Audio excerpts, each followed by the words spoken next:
down here. So good morning, everybody. Welcome to the 2019 Connecticut Information Literacy Conference. So glad you could all make it. My name is Dan Lewis. I'm this year's conference chair. And before I introduce our keynote speaker, Eamon, I'd like to bring up Nick Wharton, Head of Public Services at Harrison Libraries, University of Hartford. He's going to talk to you about logistics and, I believe, some housekeeping for today's conference. Nick. Hi, welcome everybody to the University of Hartford. We're very excited to host this event. We have a great facility for you here. So just to tell you where things are, what's going on. Restrooms are just directly back to the left as you go out the center door here. The library is right next door, out the doors to the right. And some of our events are in the two classrooms. They're right on the main level. One is just to the right, up to the top of the little stairs. As you come in, you'll see them. That's the KF classroom, and the Woods classroom is on the same level, just down and around. There are some signs directing you places, and our staff will be happy to help you. And we have several participants in this conference from the University of Hartford, so as you see a name tag, you can ask any questions of us. We are just so excited about this conference, and I'm excited to be participating, so thank you. Certain announcements here. Session C, if you're in session C, we're originally scheduled, it says in your program, for the KF room. It's going to move to the Woods classroom. So we'll just direct you as you need to. And then session D has been canceled. So those are my announcements. Thank you, welcome. And I'm going to bring Dan Lewis back up, and let's have a great conference. Thank you very much. Thank you, Nick. So it is my pleasure to introduce our keynote speaker, Eamon Tewell. Now, when we were first planning this conference, I remember we were at Middlesex Community College, the Information Literacy Conference Committee, and we were talking about what we wanted to do. We came up with the concept of grit, and immediately Eamon's name came up. Apparently, a couple on our committee had seen him speak at other conferences, and they had been impressed by what they saw. And he has definitely spent a lot of time thinking about the concept of grit, and he's been looking at it in new and challenging ways. So we were definitely anxious to get him, and we were very, very pleased when he agreed to be a part of our conference. So just a little bit, some detail on Eamon. Eamon is the head of research, support, and outreach at Columbia University's Science, Engineering, and Social Science Libraries, where he identifies ways to support the research and learning needs of students and faculty.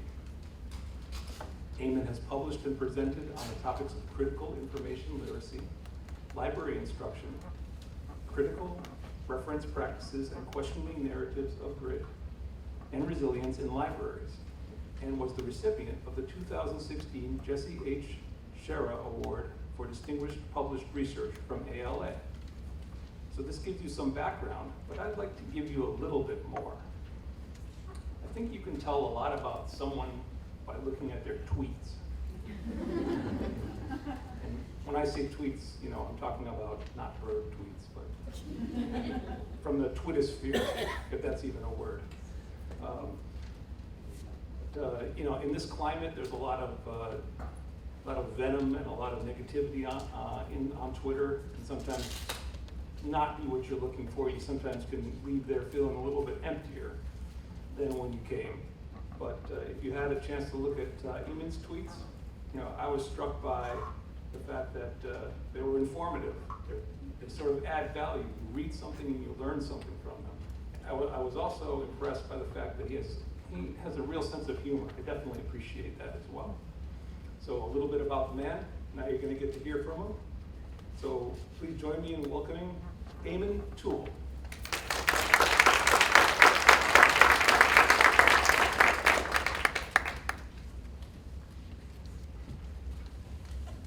Dan is much taller than I.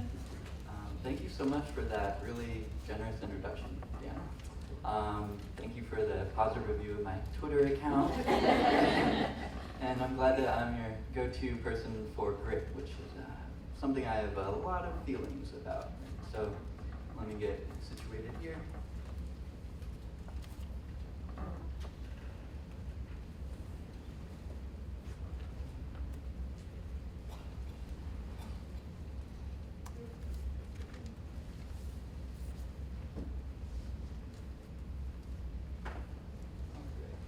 I would like to begin by thanking the conference organizers, really everybody who made this conference happen and facilitated the space for us to share ideas. I think that's a really important thing. It takes a lot of time and energy and effort to do that. So thank you to Dan Lewis and the rest of the planning committee coordinating today and everything that led up to today. Thank you as well to the hospitality and maintenance workers who ensured that things run smoothly as we arrive here in Hartford, who provide this clean space for us, things like that. And thank you to you all for being here, for taking the time to be here. If you'd like to tweet from the conference today, you can use the hashtag CTInfoLip2019. So if you want to say anything nice about me, you can tag me, and if you say anything negative, you can just subtweet me. So I do want to recognize and extend gratitude to the indigenous peoples who for many years stewarded the land that we occupy today. Being a white settler myself, I also wish to acknowledge this country's legacy of colonialism and the subjugation and exploitation of people and our earth that continues to this day. We're on the traditional homeland of the Sacoic tribe, who are speakers of the Algonquin language. So this map shows the very approximate boundaries of different tribes across Connecticut circa 1625. And it's estimated that in 1600, the indigenous population of New England was more than 100,000 people. In 1616, plague introduced by settlers wiped out almost 3/4 of the region's indigenous peoples. And the people who remained were forced off their land by English and Dutch settlers and often joined neighboring tribes. And many later moved as far as the Great Lakes area and Oklahoma. So to take steps against the erasure of indigenous peoples' histories, I encourage you to learn more about the history of the land you work on and occupy. And one tool I recommend for doing so is the website native-land.ca. And it has interactive maps about different territories, languages, and treaties across Turtle Island, known today as the United States. So most of us here today are also librarians who teach. So I hope you'll consider ways to incorporate the history of the land into your instruction sessions and share that knowledge with students. So I want to share a bit about myself before we get down to grit. This is a map showing places I've lived. I've never done this drive, thankfully. So I grew up, I was born in Louisville, Kentucky, spent a year there, and my family moved to Colorado Springs, Colorado. And so I grew up in Colorado Springs and Denver, and I knew pretty early on, not very early, but pretty early on in life in college that I wanted to become a librarian. So I was really loved this space where stuff wasn't sold to you, where you could just learn about things, right? It was like, you could tell I was like kind of anti-capitalist at a pretty early age, but a pretty amazing thing that still exists today. So I got into U-Haul, right? I went to Philadelphia to attend library school after college, and I then got a job in New York City. So I got into U-Haul again, this time with my cat, and got a job at Sarah Lawrence College. So I've worked in academic libraries for 10 years now. I've always done reference and instruction, and I gravitated towards that even early on because I just really feel it's so rewarding to work directly with learners and students and help them meet their goals, right?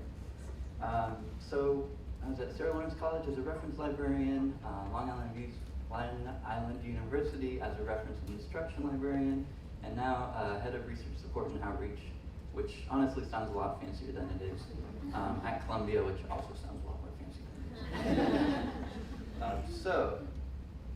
In my current job, I do some teaching and reference and a whole lot of coordinating, and I supervise 4 librarians who I really am very lucky to be working with.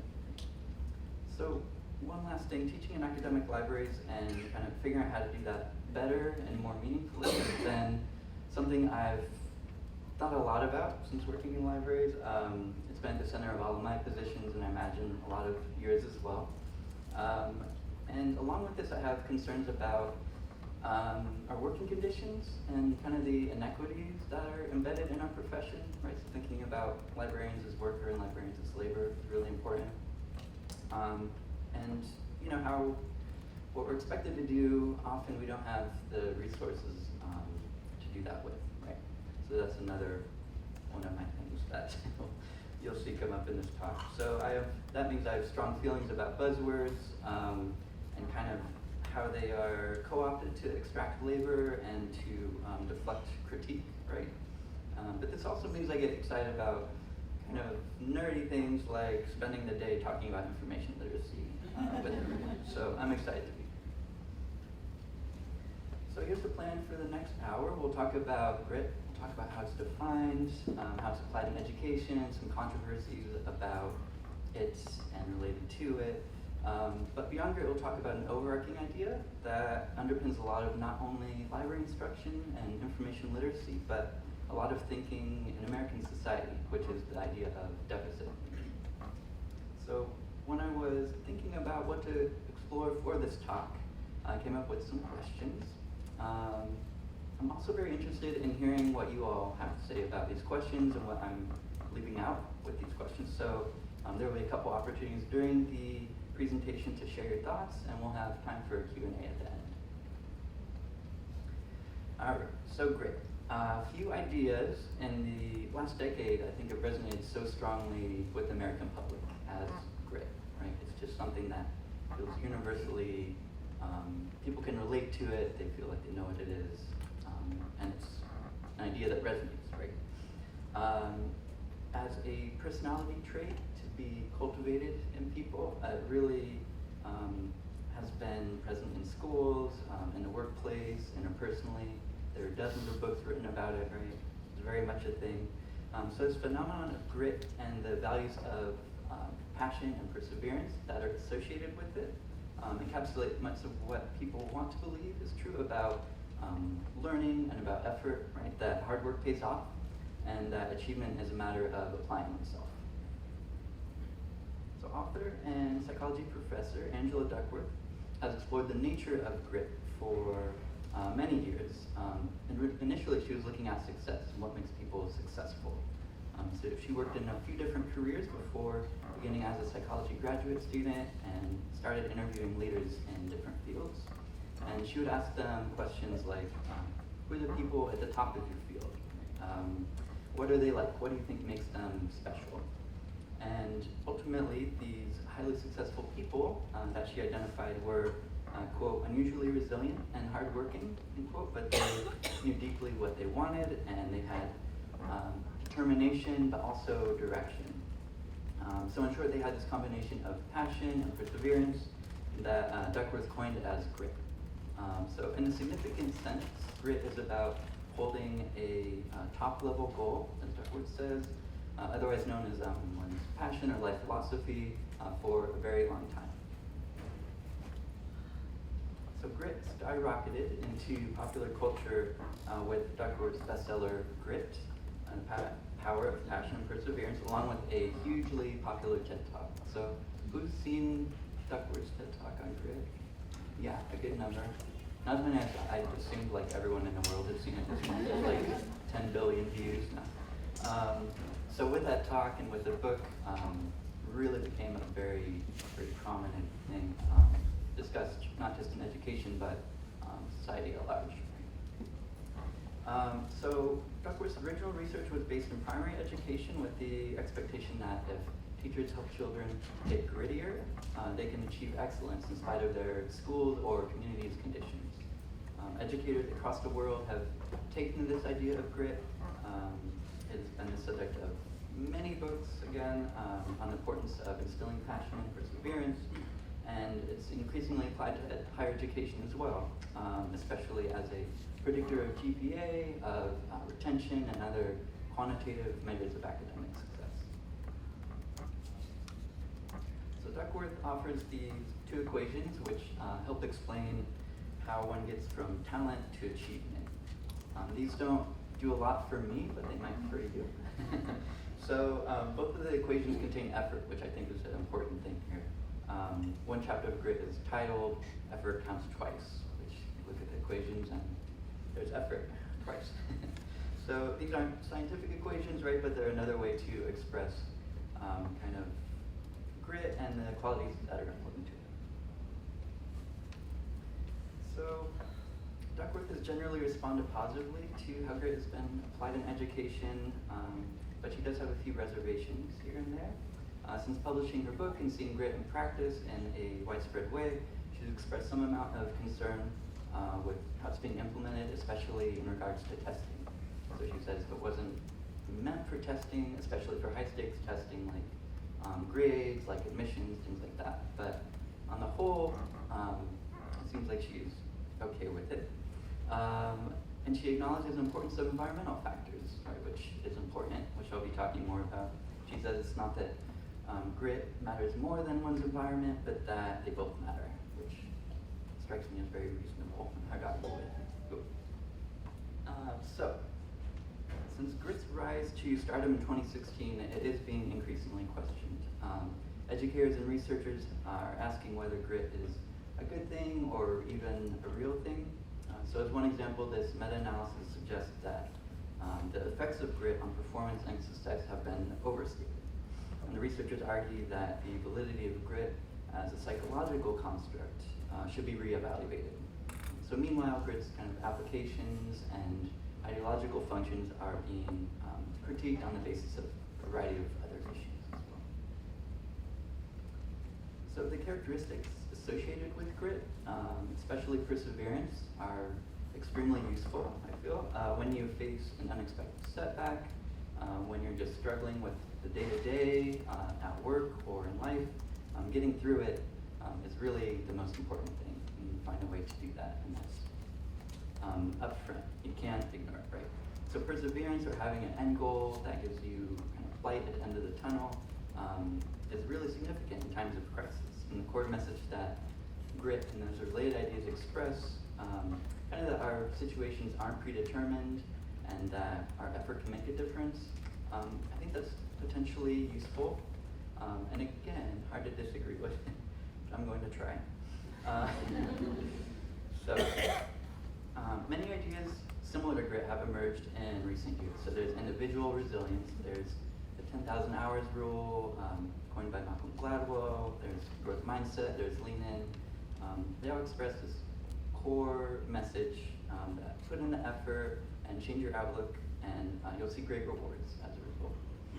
So grit and growth mindset, as one example, they share some very notable qualities. There's an emphasis on perseverance, on shifting one's attitudes towards challenges that they face, and the idea that individuals can kind of grow those positive characteristics if they work at it. I do feel that when taken too far, these theories that intend to motivate learners can act as extensions of deficit thinking. So grit presumes that learners not measuring up to certain standards simply need to locate their perseverance and passion. And in many cases with these ideas, students must have their deficits remedied by the learning theory that's in place. So I want to give you all a moment to think about and respond to these questions here. So in what ways is grit a positive quality to have? And how might it be negative? And so take a moment to think about it, and then you can share with the person you tune nearest to you. If you're an introvert, you do not have to. But I encourage it. Dialogue is good. So take a couple minutes to do this, and then we'll group back up. And I'd love to hear from a couple people in the audience on what they discussed. Thank Thank you.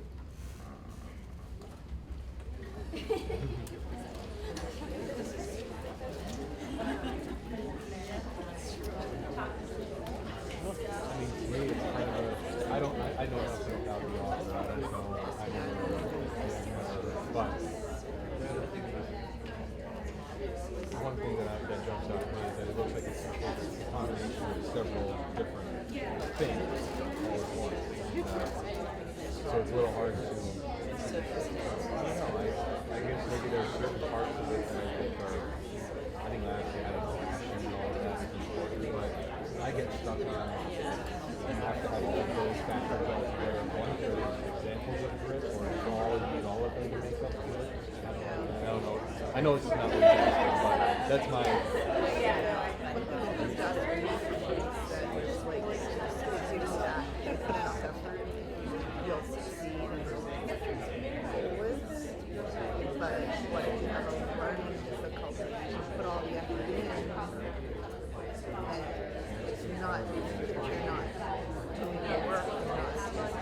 You're saying like, the equation you had up there, like, Right. you need effort and talent. Well, you have all the effort and talent, and you can't have. Or you might even have the talent, but physically you're like you're a mental. Right. They're just Yeah. negative. Maybe that's the negative. Even though they don't say it.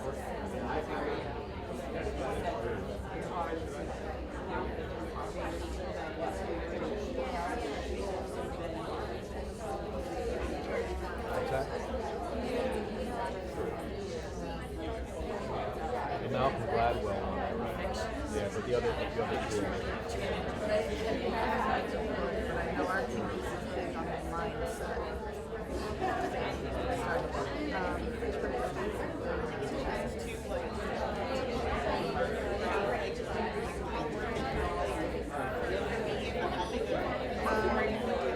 Yeah, they're faculty planning to help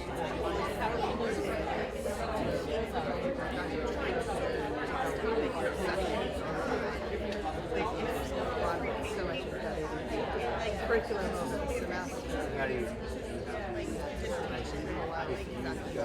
how do you instill that stamp, like as a teacher, as a motivator? How do you get, it's really the motivation of the individual. There are big levels exam, just trying to figure out what inspire some absolutely never stop. They just want the degrees, they don't care. Right. Sure. And they lose, just lose.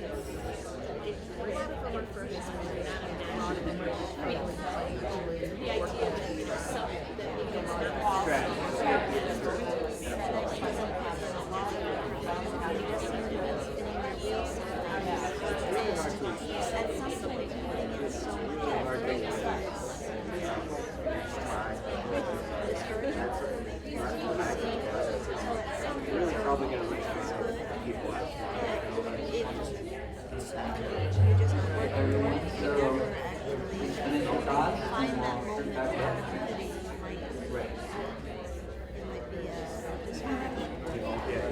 You're only looking at your view. Alright, so let's hear what some people were thinking. I always hate to break up these discussions because we're like engaged and having good conversations. But I'd love to hear what a couple people discussed at their tables or with other people nearby. Anyone had thoughts on grit as a positive or potentially negative quality? Yeah. We talked about the fact that it, thank you, that's a good idea. So we talked about the fact that it should positively be used as a set of strategies, but not used as a critique against someone's character if they don't have it, basically. Thank you. Anyone else? So we If I talked say- about how you you need it in order to excel, but the equation where it said, effort twice, and we were thinking about people who don't necessarily have the environment in order to excel, so you need an extra amount of grit that can kind of become, disabling at a certain point where you're pushing so hard that it's actually taking a toll on you. So, yeah. Yeah, interesting. And luck, yeah, you mentioned luck, like it doesn't talk about luck in circumstances and that kind of thing. Right. Yeah. Yeah. So thinking about what things you can control, what you can't, the fact that people who maybe asked to be gritty are already gritty, or maybe more grit already. Yeah. Anyone else? Okay.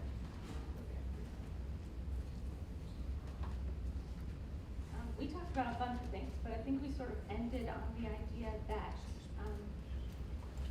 there's this weird thing in our society where we associate the effort that somebody puts in with the success that they have with their morality and if they are good or not.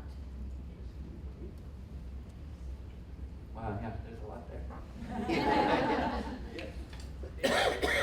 More. Thank you.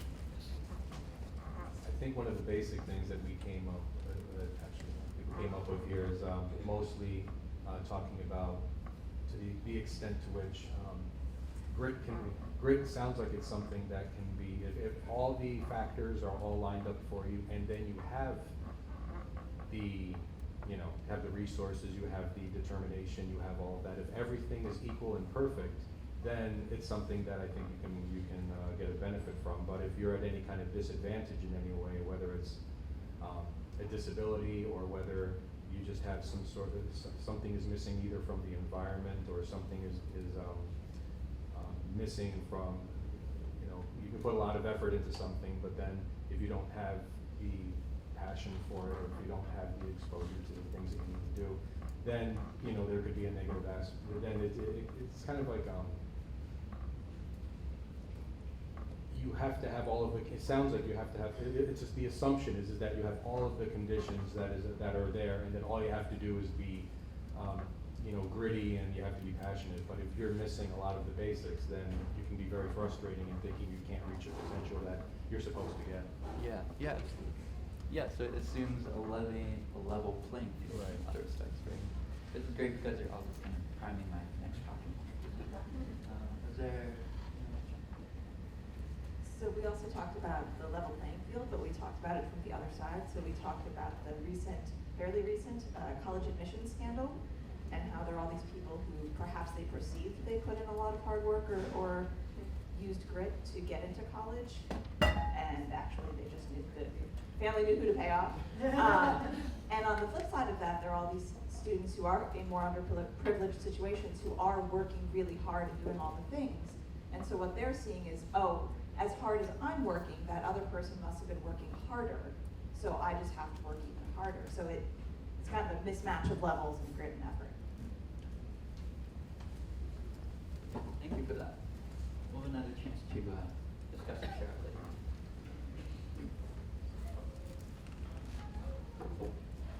All right, so having mentioned deficit thinking a couple of times already, time for a definition. So it's an umbrella term that covers different theories and different ideas that are based in some way on someone lacking something, right? Very broadly defined. That can mean linguistic difference or cultural difference, or someone is lacking in a literacy, which my mind jumped to information literacy. So in this line of thinking, there's a deficiency that someone has that needs to be remedied.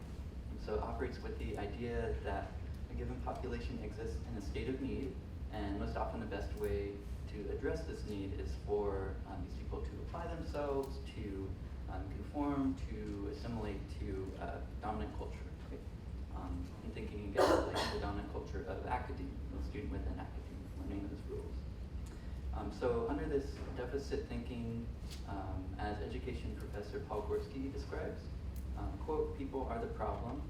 Their attitudes and behaviors and cultures and mindsets block their potential for success. So So deficit thinking is resilient, to use another term I have a lot of feelings about, because it can morph to suit these different political climates, and it aligns neatly with these values of individualism and self-help. The supposed cause of these deficits changes depending on the era, but the problem is ultimately identified at the individual level. So because these forms of deficit thinking change over time, they make their kind of forms apparent in different ways. It's necessary for our teaching to also change over time in order to respond. So that term deficit model that I have here is more specific, but it's usually applied to education, so I'll be using that going forward. So deficit models view students in perpetual lack, which we all know is neither healthy nor accurate, right? Instead, though, I think we need to be open to broader ways of engaging students and thinking about their lives and what levers they actually have to affect change, to speak to one comment. And also where we have some responsibility in this too, right? We do have power as librarians. So part of the appeal of deficit thinking lies in shifting some blame away from ourselves. And this quote from Richard Valencia, who's a prominent scholar in really deficit models in education, gets at how these ideas adapt and how blame tends to be placed on the student. So education professor Pedro Nogueira extends this thinking, recognizing that our educational systems are primary vehicles for replicating the status quo for the ways things are. And I want to believe that schools, especially higher education, results in social mobility. And sometimes it's true, but it's not often, and it doesn't come close to telling a whole story. Right? It's not like you get your degree and immediately you were sent to another class. These things are complicated. So probably getting at what I'm hinting at, which is that grit is an instance of deficit thinking. I don't think it's that simple, and it really depends on how far you take the idea. Again, some comments deferred to. I also don't think we need that idea of grit. Like, I don't think it gives us anything tangible, right? And at any rate, it's not really the problem in itself. It's kind of more symptomatic of these larger issues of deficit thinking and how that plays out. Jump back for a second. So there are some significant problems that can result from deficit thinking and associated ideas. Again, I don't see grit as a problem. These are the problems. So because qualities like grit are performed most often by marginalized people, it can naturalize existing forms of oppression. And in this way, instead of lessening educational disparities, it reinscribes them. So basically, anyone other than those being asked to show grit are the ones creating those terms and conditions for who is gritty, who's achieving, and who's not. And beyond grit, deficit models are fundamentally about how to best maintain the functioning of an existing system, right, without any sacrifices truly required on the part of privileged classes. All right, so that's all pretty heavy, so here's a fun fact that I don't think it's shared often enough, which is pulling yourself up by your bootstraps is an actual joke, right? If you really try and pull yourself up by your bootstraps, like you can try it, nothing happens. You'll stay in the same place. You might like tip over forward. Like, it doesn't work, right? So if you hear someone sincerely making the case for bootstrap pulling, just know that they're kind of unknowingly making a joke, right? So as librarians Chelsea Heimbach, Brittany Paloma-Fiedler, Roseanne Mintola, and Emily Patney argue, deficit thinking manifests by believing that students who don't conform to a traditional path, namely one reflecting that of white, middle-class, English-speaking young adults who attend college soon after high school, who have college-educated parents, they're less likely to succeed. So you have to wonder how many students see through all this and know that they're not the problem, right? I'm willing to bet a lot, and many of these theories rely on the idea of character development, right, which presumably Bart is learning here through writing on the chalkboard in the open suite of decisions. So their aims of these ideas can easily be used as a way to establish control of students, as well, right? While increasing the likelihood that learners must rise yet again to that challenge of developing these culturally contextual qualities and knowledge without given significant support to do so. Yeah, I'm glad I found this. I know people like that. Okay, so now let's consider kind of how these ideas are applied to our own area of work, right? So how does deficit thinking inform the idea of information literacy, how we understand it as a concept, and how does it inform that practice, that everyday practice of library instruction? So how do we see it playing out in our own work? So again, I'll give you a couple minutes to discuss, and then we'll group back up.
It's not that you're not bright enough, but then all of a sudden you don't work. I find myself disliking teachers' classes.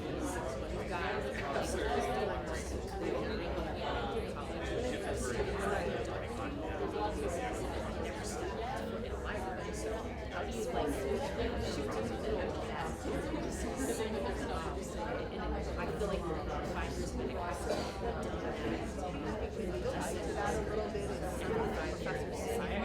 I don't know about at your schools, but I know at our schools we're seeing more and more of the conversational professor where it's like you can only use resources from the library, so you only need peer-reviewed journal articles, and it's excluding the use of books, it's excluding the use of the internet. First machine,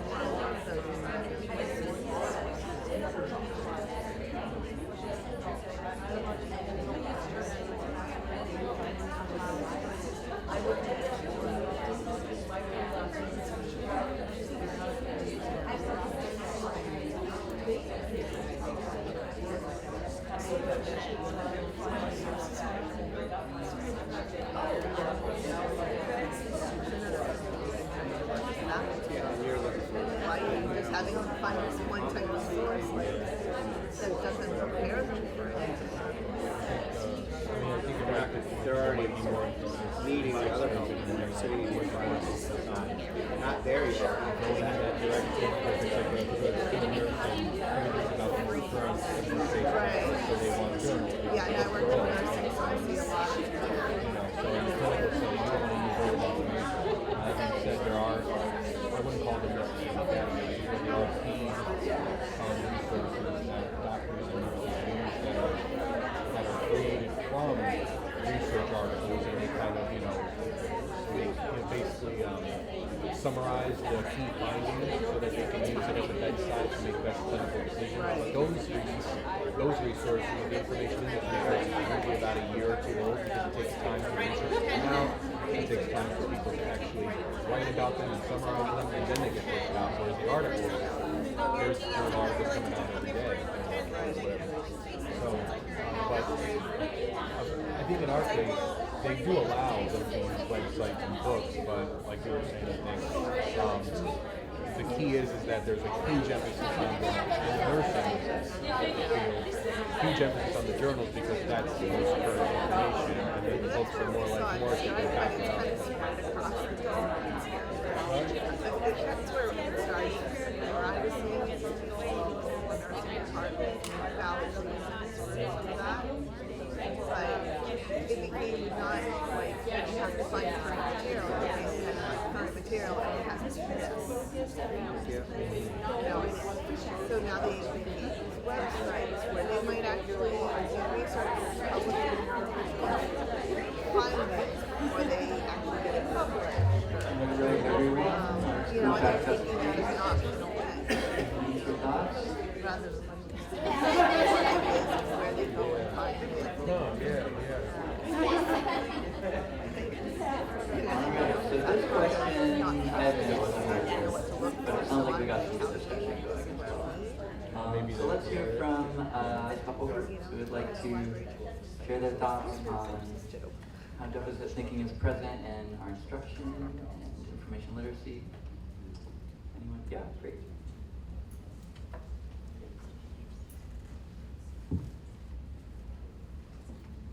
Hi. We talked a lot about what kind of assumptions can be made about who your audience is. I work at UMass Amherst, and we have a very, very large population of students, and they're extremely diverse. And you know, the school started out as an agricultural school for white farm boys, pretty much, to go to school. And how do you sort of take that mentality that not every student that's coming to you is the same? It's not a uniform population anymore.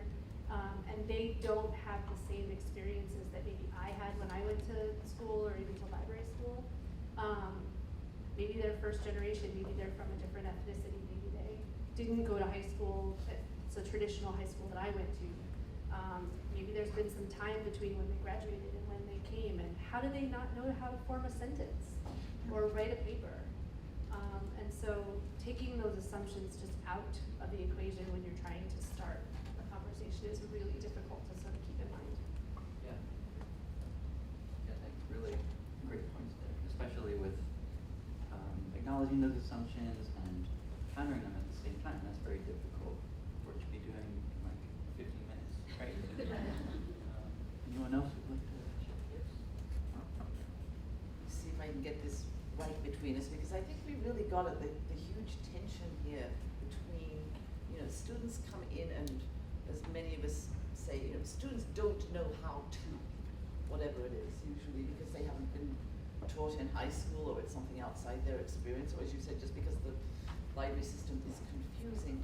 And how we get beyond this kind of, well, we're here to make up your deficit attitude, and the fact that students need to learn these skills in order to succeed, because otherwise they're not going to get through their classes and so on. And so we talked a lot about that tension between what they need to know and how we can build on what they already know and help them to do that without sounding like we're being very superior and they're idiots. And it's tough. I mean, it's really a challenge. Yeah, I think that's, well described. It is definitely a tension that I feel every time I teach. There are things that I want to express, but also things I know that students have to know. They have to find articles to, you know, do the research paper to get a grade for their class. They have to balance those kind of mechanics of instruction with bigger ideas.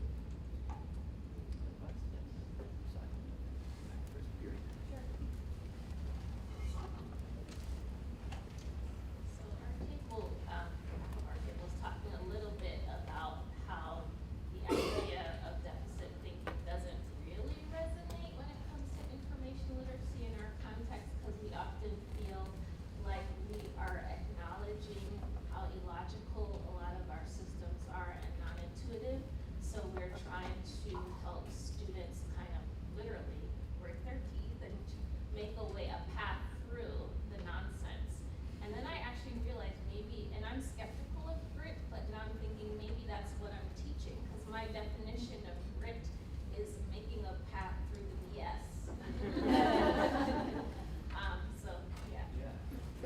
definition.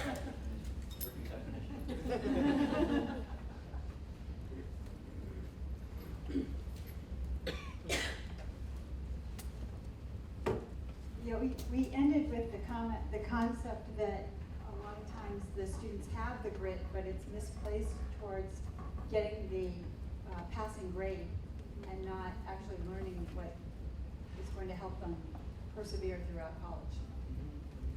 Yes. Yeah, and that definitely harkens back to that tension comment, right? That there's certain expectations that come into a classroom with the instructor, with the students, and you're trying to balance those at the same time. You're trying to express other ideas about library and information. Yeah. Anyone else? Great. More of a question. Yeah, sure. This is a rare question rather than a comment. Yeah, it's more of a question because I guess I'm thinking of deficit thinking a little differently. For me, deficit thinking isn't our assumptions about what students know and don't know, but rather why they don't know what they don't know. I think that kind of oddly, Yeah. Yeah. I guess what do we mean by deficit thinking? Great. Yeah, so, I mean, yeah, absolutely, both of those things are part of deficit thinking. It's what we think students know or that they're lacking, but also possibly what is actually, yeah, what acknowledging that lack that they may have in certain ways as well. Is that, okay, yes. All right, thank you all. All right, so to look at how, so I want to ask that question before I got to this next section where I'll kind of share my thoughts. I don't want to share my thoughts and then ask you because obviously as a teacher we all know that implies that there's a right answer, right? So to look at how deficit thinking shapes information literacy, I wanted to kind of consider how information literacy is defined as an idea, what forms it takes through our instruction, and kind of how these deficit models are encouraged through professional discourse. So, taking a look at recent definitions of information literacy, I think the good news is that a lot of the language has moved from the sort that's represented by the ACRL standards, which I think are very clear in positioning anyone who doesn't have a set of requisite skills as lacking. But I think what this chart shows with the two definitions from the standards into the framework is that we haven't necessarily come that far either when we come down to defining information literacy. So this is a comparison by LIS professor Allison Hicks.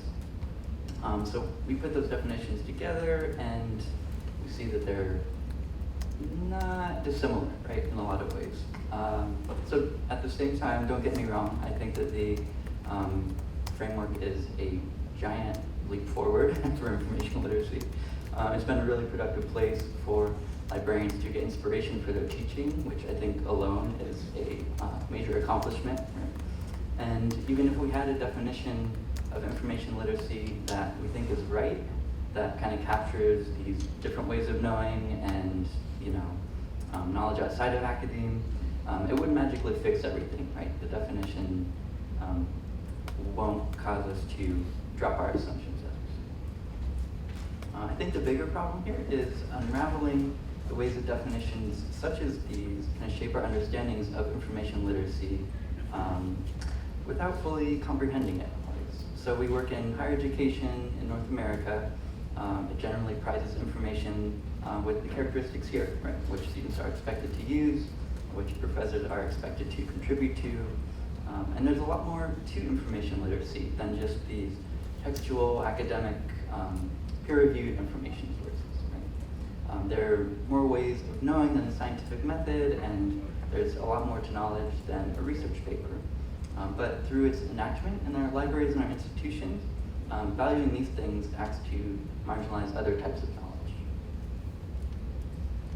So this quote from scholar Emery Lloyd gets at the overemphasis on certain types of information, the supposedly universal models of information literacy, and how those narrow the conversation of what info lit is and how it can be addressed in the classroom. This also means that learners with knowledge and experience outside of these kind of predefined parameters are considered deficient. So that leads to what happens in our classrooms, right? How many of us get requests from instructors to show students the databases? Yeah, that's what I was afraid of. Yeah, me too, right? Same here. And it's frustrating in many ways, but primarily because we have so much more to offer, right? And it's difficulty of expressing that and getting that idea to them throughout the campus. But I couldn't think of a more kind of deficit-based approach to teaching, right? To show databases. And again, students need access to databases. They need to know how to use them. They need to bring up articles for their research papers in order to get their grades, but there really is so much more that we have to offer. Even within the one-shot session, though, I think there's a lot that we do that inadvertently reinforces that notion, right? So the lack of time that we have with students is a big factor. It leads to, I know for me, a lot of lecturing and a focus on point and click of database demos just because there's so much to cram into that small amount of time. And then there's a few attempts along with that to actually get to know them and understand kind of where they're coming from as learners.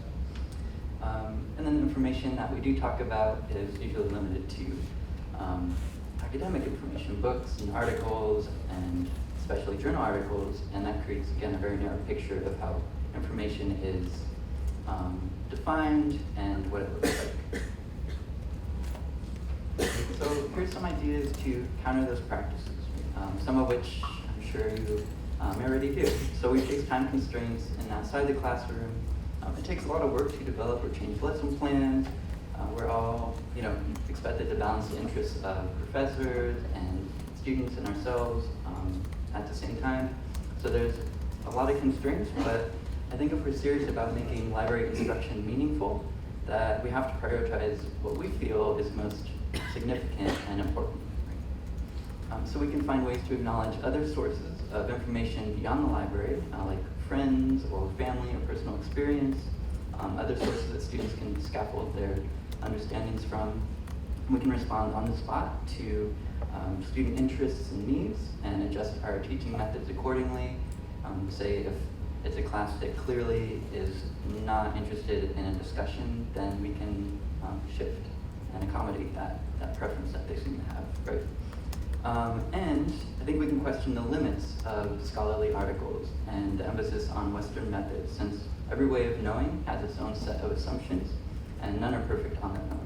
So we can begin to problematize what is left out of the picture. So what it comes down to is this, right? So how you define a problem determines what solution and approach you take. So what does it say to define students as already lacking or unprepared? How can we expect to have meaningful exchanges with learners if we think that they have nothing to contribute already? So the appeal of deficit models is that they allow teachers to define problems in ways that call for straightforward and practical solutions. So if we cultivate a certain quality in students, then they'll automatically be information literate, right? But what would it look like to value student knowledge and contributions in our different settings? I have a few ideas. So now that we've established that deficit thinking is problematic and a major element of information literacy, we can talk about what to do about it, right? So to move past teaching that conceives of learners as possessing these inherent deficits, I think we have to consider ways to center structural understandings of justice along with students' experiences and knowledge. So critical information literacy and culturally relevant pedagogy are two frameworks I've looked into that have overlapping interests and approaches to kind of facilitating this type of education. And these modes of teaching are intended to recognize these inequalities that are kind of embedded within the information landscape as well as the educational system. So critical information literacy is a theory and a practice that asks librarians to involve themselves and their students in the social and political dimensions of information. Its goal is to question dominant forces in society. It's a big goal. And to uncover how racism, sexism, patriarchy, and other forms of oppression shape libraries and the greater information landscape. Critical information literacy, I think, has a lot to offer in problematizing these narratives of individualism and meritocracy, which are beliefs that work against students who are first generation, low income, maybe experiencing housing shortage, food shortage, things like that. And this can be accomplished, I think, by applying these different lenses to library instruction, like information privilege as one, and the construction of authority, as described in the framework. So these are, again, big topics, but I think we can easily introduce them in our classes to begin the process of questioning larger issues. So librarians Char Booth and Sarah Hare and Kara Evanson have written about information privilege in library instruction and in library outreach. And we'll look at a more detailed activity in a moment, but these are some ideas to consider. So one thing I've had success with is if you're teaching a class where students are investigating a topic of their choice, where it's kind of grab bag of different things they're researching, you can take advantage of that openness to explore kind of economics of scholarly communication. So this is a favorite of mine to do in like business classes for one, because they're already thinking about money, very much so, and health sciences classes as well. So when I'm talking about, like, say, PubMed, I mentioned how it's freely available, it doesn't require a subscription, and how that's essential for many people who, you know, are researching medical treatments and don't have an academic affiliation. Otherwise, they would not have that information. It's also quite possibly essential for these students later on when they graduate and may or may not have database access that they will need in their practice. So drawing attention to who has access to crucial information and who doesn't can kind of lead to further conversations. Along with this, another topic that troubles that idea of meritocracy is who can or cannot publish on a topic. So this is a question I ask students in class often in a discussion or on a worksheet, right? And who can or can't publish on something is linked to all sorts of different ideas related to authority and how that changes in relation to a subject or a setting. So to look at a different related topic, there's culturally sustaining pedagogy. Culturally relevant pedagogy was first given form in 1995 by Gloria Ladson-Billings, and a number of scholars since then have expanded on her ideas. Culturally relevant pedagogy, I should say, has three criteria. There's the development of academic skills, which we know is important, right? Cultural competence and critical consciousness. So it tries to incorporate these different ideas. It's a direct response to deficit models, which have historically had the goal, as Django Paris states, to eradicate the linguistic, literate, and cultural practices many students brought from their homes and communities and to replace them with what were viewed as superior practices, end quote. So he's argued that the term relevant doesn't go far enough and suggests sustaining instead. So what I find most useful about culturally sustaining pedagogies that critical information literacy doesn't address often enough is the cultural dimensions of education. So one major aspect of this approach is creating counter-narratives, personal stories that run against what we're often told, and that fits in nicely with that questioning of deficit thinking. So, like critical information literacy, there are a lot of different ways to incorporate these ideas into your instruction. Asset-based approaches are one way to frame this, which again you can tell is a direct response to deficit thinking because it's asset-based. Librarian Kim Morrison, who's quoted here, has done great work around asset-based pedagogy. So she describes the importance of counter-storytelling in the classes that she teaches. She has her students journal and reflect on her class in a 4-credit instruction and consider what they learned, including how the class affirmed some things they already knew and challenged other ideas that they held. And I think this quote captures an important point, which is that it's a continual process. So instead of developing what we think is the perfect lesson plan and sticking to that is a recognition that students and teachers both should be working to identify relevant knowledge bases. For Kim Morrison's class, it was hip hop for some students. For some of my classes in the past, it's been local knowledge of New York City or their career interests. So it does take a lot of extra work compared to showing a database, but giving up some control I think is essential for doing this. So here is one anecdote I'd like to share to kind of illustrate counter-narratives and what that looked like for one instance for me. So during one class, I worked with students individually that were looking for resources on the topic of kind of how their neighborhoods had changed over time, over the last few decades. So one student was searching the historical New York Times database and realized that when she searched for her neighborhood in Brooklyn, the database attached descriptors like African Americans and poverty and handgun crime to all these different articles referencing it. So this is one of the articles that she found. And not only did the database kind of classify the neighborhood in these demeaning ways, but it also, like the first article that came up in the results, focused on the community's appearance in an article that had nothing to do with that, mentioning the trash and lack of general maintenance, right? So it was clearly upsetting to the student.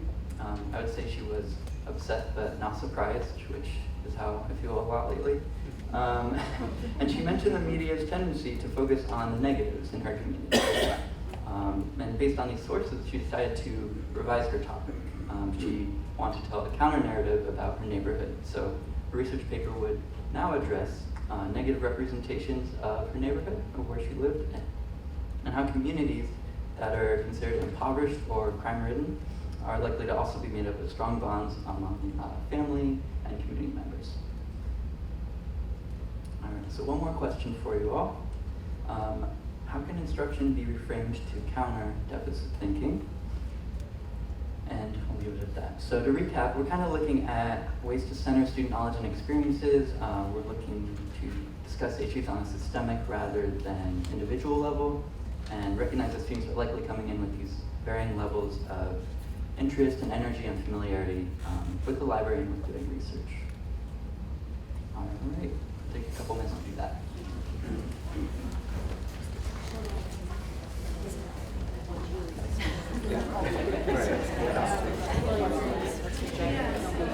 Like ignored it.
Whatever you say, where they live, better totally different experiences, but different lenses.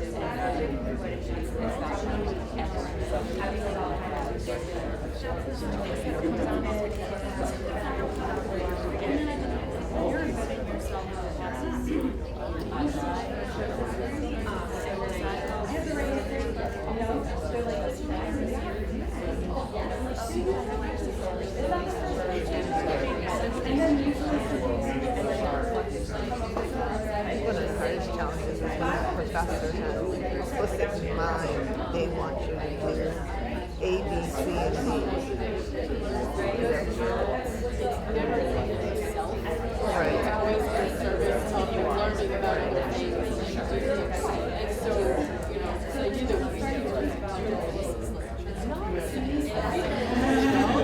The sources of the deficit thinking is driven by the instructor. Right. I mean, because, for example, like I said, if you have a situation where they say, okay, you're going to have these articles, or you're going to have these journals, it's very mechanical. So students will be like, okay, well, and I'm just saying this from a nursing standpoint, maybe it's different in other topic areas, but all right, I need to have these articles, I have to report these things, and I don't care about all these other, like how much the journal costs, or who creates the information, all that. I just need to do my paper because I need to get a grade, and I think that's a challenge. That's a deficit thinking from the standpoint that the student isn't really. But how do you make students care about something? Change the curriculum, and then somebody says, "Hey, part of your paper, how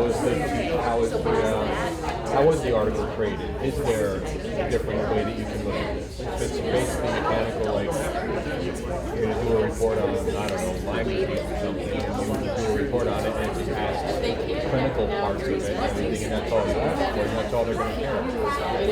So maybe it needs to be reframed, because we're talking about reframed, I don't know if it's reframed in the deficit part, but maybe the emphasis needs to be more on using the information literacy standards to reframe what the assignments are, and then have the students inherently need to report on that, at least a little bit, so there's a grade attached, rather than, they think that if you change that, then maybe the thinking of what the student has to do in the paper will change. And therefore, their thoughts are like, oh, now I do care about how much you know. So now I do care how much, Dr. Smith versus Dr. Jones.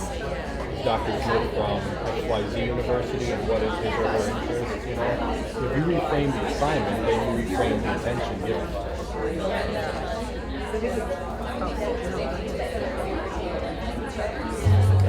Alright, then we'll group back up. And can I just say how impressed I am that you're talking about this question, which I had just kind of basically years on so far. You're already talking about it, it's pretty cool. So I'd love to hear from anyone who wishes to share. Some thoughts on how to reframe instruction. Yeah.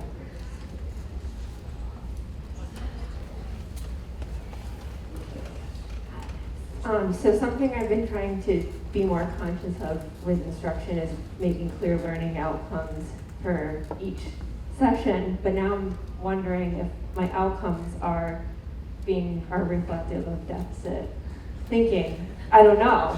It makes me want to go back and read them all, but it's definitely something to think about, so thank you. That's interesting. Yeah. I think just so many of the things just so embedded in what we do are reflective of deficit thinking. But you can always make learning outcomes which are, honor the experiences of students, right? Incorporate that into understanding of library resources. That sounds hard, but you could put it on the list. Any other thoughts? Sure.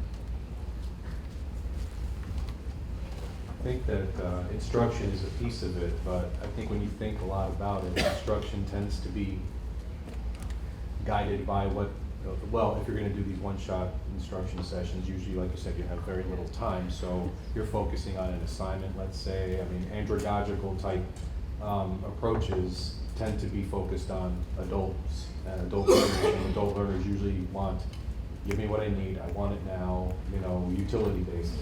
But if the instruction, if the actual assignments are geared towards the frameworks and all of that, and talking about some of the things like cost of journals and things along those lines, then it becomes important, there's a grade attached, and then the assignment becomes more reflective of the standards. So I think the instruction part, I think, is a piece of it, but I think maybe that's where the collaborative aspect of the instructors and getting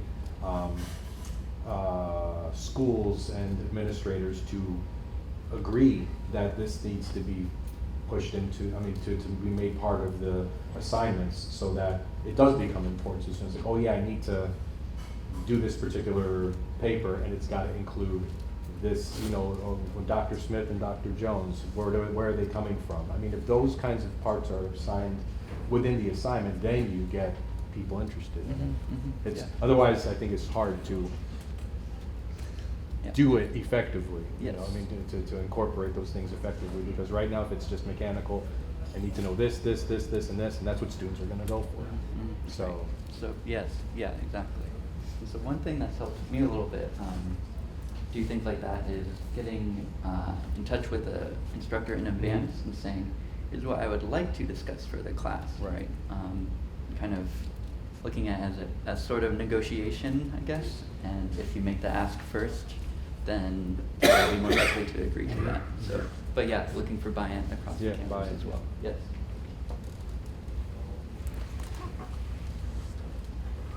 I think one of the things too is that depending on the setting, students may be very afraid to talk about certain things because then it's going to reveal a deficit, so to speak. So creating an environment, or even understanding that if you're trying to create an environment where students are not responding, it may not have anything to do with what you created, it's that they are hesitant to reveal something to their peers, to their faculty if they're there. So maybe perhaps in a one-on-one, that could be something that potentially could be facilitated a little bit easier, because you're creating a space where you create a space where it's non-judgmental, you're not worried about it. You're not worried about being looked at a certain way by who's in the room. So yeah, I think that's a great point. I'm really struck by how many students I speak to at Columbia who they come to me for a consultation and they say, I just don't know where to start, but I don't want to appear stupid to everybody else. It's just such a consistent thing across so many settings. So we talked about how this question got us stuck because it depends on your discipline a lot. A lot of the times there's a very clear syllabus, or there's a very clear way that the faculty member or the professor has been teaching the subject for a long time, and they're not interested in collaborating with the librarian. They just want the librarian to come in, tell about the databases, and then leave, and have the professor say how they want the students to use the library. They just want you to know, the students to know that you're the librarian and you're there if they have questions. And it really does depend on your subject. Like, I'm the business librarian. I could spend 5 hours standing in front of a class and telling them all about the databases we have. But is that really helpful to them?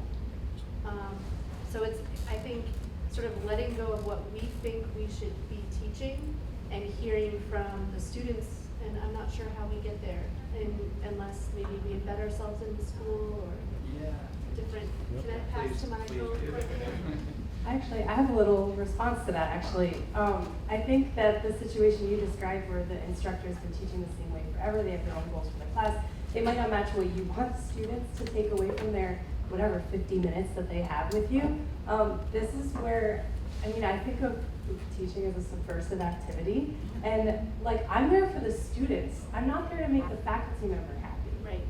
Maybe they'll invite me back to their class, maybe they won't. But sometimes I'm surprised. Sometimes I'm surprised when I really put students at the center. Sometimes the faculty member's like, oh wow, they were so engaged in this class. There's opportunities to do that. I think sometimes we kind of put ourselves in the back seat, and we don't have to be there.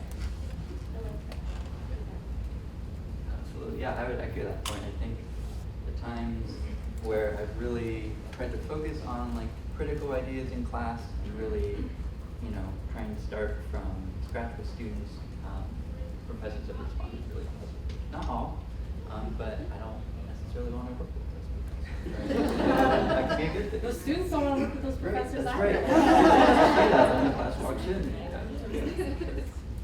Yes, one more comment. Sorry, this wasn't so much from our table discussion, although we were talking about working with faculty, but speaking of embedded reminded me, I mean, I'm extremely fortunate because in my past life I was mainstream teaching in anthropology. So I have an in to be able to co-teach. But if you do get a chance to get embedded in a class where you can attend regularly and get to know the students, particularly if it's a small class, I have learned just so much just being there regularly in class and talking with the students. Instead of doing one session, I do like little bits of info all the way through. It's the best way I know to get to what students really want. If you can do it. It's time consuming, it's difficult, but it's really worth it. Yes. Yeah. Yeah. Thank you all. So I want to provide just a couple ideas, provide them in some classes, just to kind of take a closer look at what kind of countering deficit thinking looks like in instruction. So first is this activity that I developed with my old colleague, Kate Angel.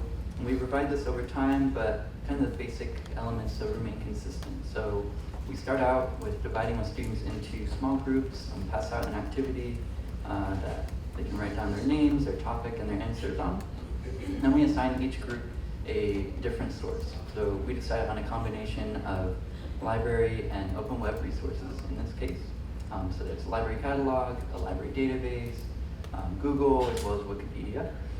So they come up with their own topic and they find one web page or one article or some resource that they can answer some questions about to focus on.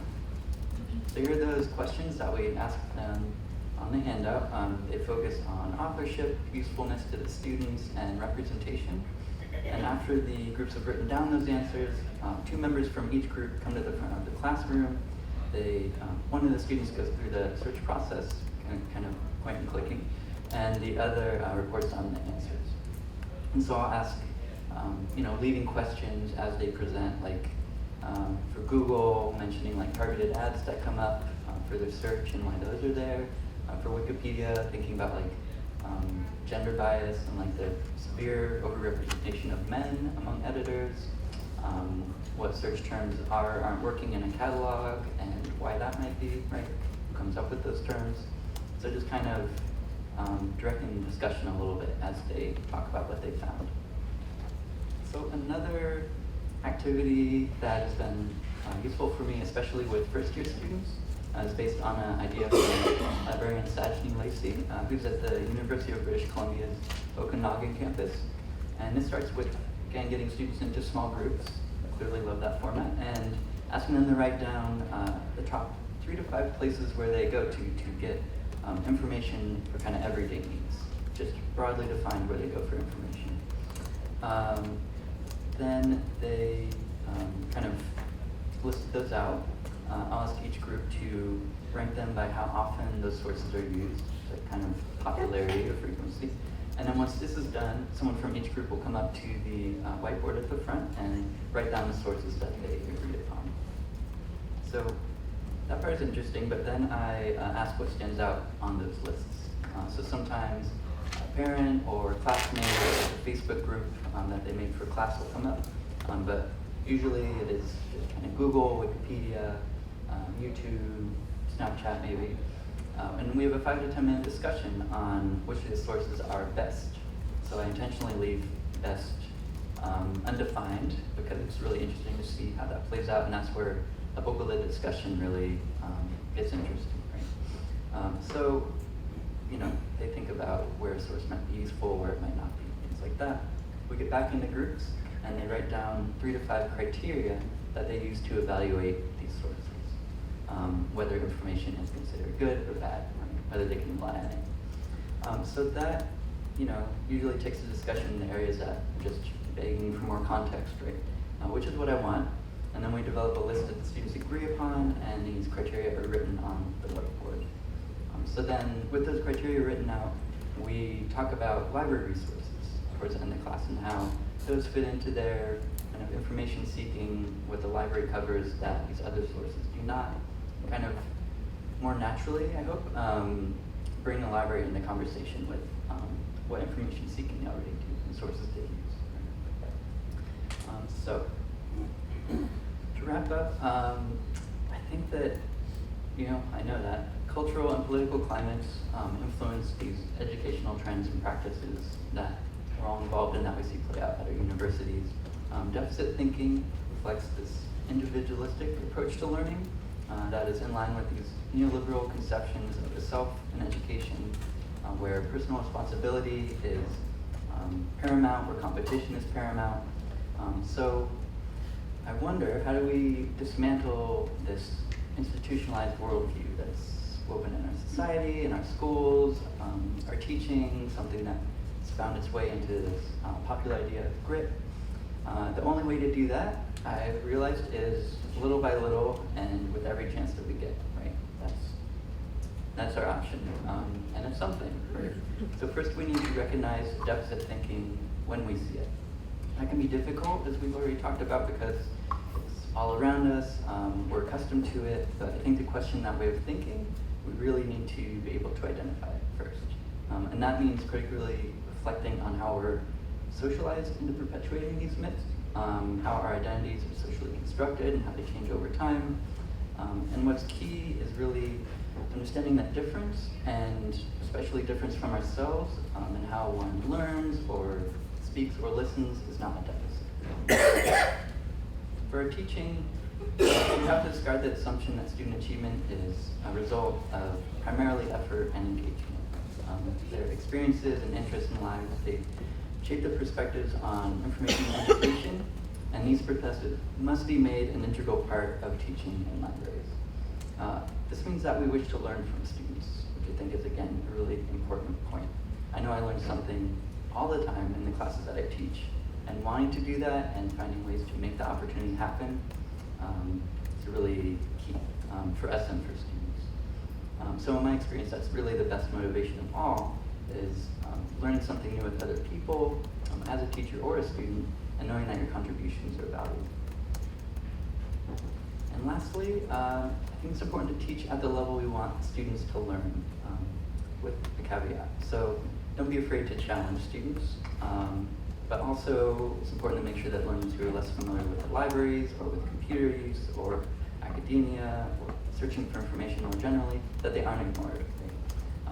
I know in my own instruction, though, I tend to err on the side of caution, and I really should be working on encouraging students to extend their knowledge and not just confirm that they know how to use the library.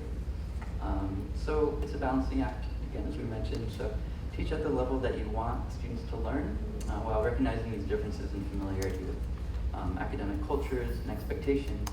And I think that you'll be pleasantly surprised.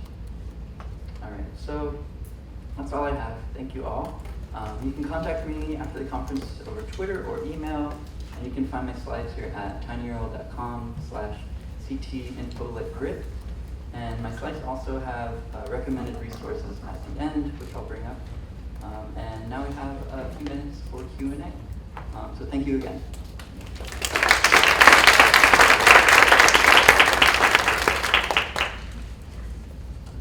So any questions? I can run around with Mike. All right, great. Just kidding.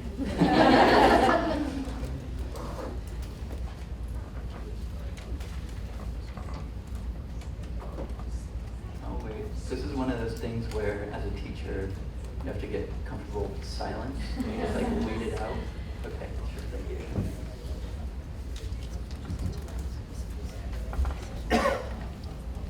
Just a, I guess, general question for everyone. I mean, to what extent, you talk a lot about, students coming in with varying skill levels. The general thing that comes to my mind once in a while is you know, when students are accepted to colleges, they have to meet certain admissions requirements, which are subject specific, and they have to come in with certain knowledge. To what extent are people involved with doing some sort of admissions piece related to some sort of technical skill level, which is required for almost all the classes? You have to do papers, you have to know how to use these resources, learn how to use word processing software and all that. To what extent is that being done to kind of, from an institutional standpoint, to maybe hedge a little bit so that when students come in, they're a little bit ahead so you can really get deeper into information literacy skills so that when they leave, they have a higher level of skills than what they come in with. Thinking about admissions in particular and ways to identify student needs ahead of time. Yeah, that's a great question. Any thoughts on that? You want to work with other departments on campus? Yeah. In my own experience, I think I see it happening in institutions or programs that are geared towards adult learners or folks that are returning to education. But I don't see it as much for traditional undergraduates that are expected, that are named digital natives and are expected to just automatically know everything about the online world. Who expected to already have these proficiencies? Who expected to that they can Yes. I've been sitting here thinking as a parent that some of my parenting practices will be affected by your speech. So I was wondering, in a good way, I hope. So I was wondering, you know, some of the students that you teach are parents. So how much do you make explicit to them what you're doing? Do you use the term deficit thinking? No, I do not. But yeah, I think that's another very good point. So I do try and be explicit in instruction about, you know, I have a brief description of like who I am, what my interests are with the class, and what I hope people will get from the class, those sorts of things. I don't refer to deficit thinking, but kind of like the idea of making that explicit and acknowledging how it's possibly present, but that I want to work against that. Has anyone else had any success with kind of making those goals or viewpoints of yours present up front in the class? I like it, so thanks for that obvious. So I've started bringing in some of the theory from our own field into my information literacy. So I talk about our theories and our understandings of information seeking behavior and where the frustration points are and what we know about how searching happens, frustration happens, confusion happens, so that it helps with the intermediate effect, right? So people are like, oh, I'm supposed to be confused right now. Oh, I'm supposed to ask. It gives permission for that part of the learning process.